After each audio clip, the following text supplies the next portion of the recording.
ढेंकानाल जिला Parjang block Sarang check gate पाख 53 number जात राजपथ पार्श्व को लगी सरांग अनंत शयन जनसुविधा नाम निर्मित होता बहुमुखी पर्यटन केन्द्र परिसर रविवार एवं सोमवार 2 दिन धरी बीजेपी दल कर्मी मानक 2 दिनिया प्रशिक्षण शिविर अनुष्ठित हो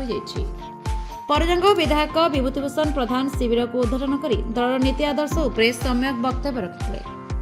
कहते पंडित दीनदयाल उपाध्याय और डॉक्टर श्यामा प्रसाद मुखर्जी निर्देशन 1951 मसीह जनसंघ प्रतिष्ठा होता जहां परवर्ती समय देशर भूतपूर्व प्रधानमंत्री अटल बिहारी वाजपेयी मुरली मनोहर जोशी और लालकृष्ण आडवाणी नेतृत्व में 1980 मसीह भारतीय जनता पार्टी भाव में परिचित सृष्टि करते देश गठन समाज दारिद्र्य सीमा तले बसवास कर लोक सुविधा और न्याय जोगाई देवा विकसित भारत गठन कर दलर मुख्य उद्देश्य रही विधायक श्री प्रधान कर्मी उद्देश्य वक्तव्य रखिते दृष्टि रखी तृणमूल स्तर संगठन को मजबूत करने नूतन कर्मी दल में सामिल करने परस्पर मध्य आदर्श श्रृंखला रखा सहित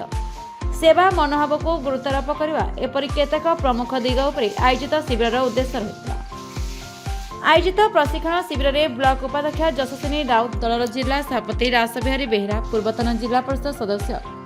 शरदचंद्र स्वाई जीवनेता अनिल कुमार भूतिया सरपंच अजित कुमार साहू अशोक वर्मा अशांति राउत सुब्रत जेना त्रिलोचन भूतिया हृदयचंद्र चंपत सिंह नारीनेत्री एलिना भूतिया बसंत कुमार साहू प्रमोद नंद पूर्वतन मंडल सभापति दयानिधि साहू समेत दलर शताधिक दलीय कार्यकर्ता प्रशिक्षण शिविर में अंशग्रहण करते दलर तालीमप्राप्त सक्रिय कर्मी हिमांशु पाढ़ी और कृष्णचंद्र साहू तत्वावधान में शिविर परिचालित होता बेले कुआल अष्टशंभु मंडल सभापति तथा समिति सभ्य वैष्णवनाथ शिविर को संचालन करते ढेंकानाल जिला परजंग ब्लॉक रो निर्मल गणनायक रिपोर्ट नारद न्यूज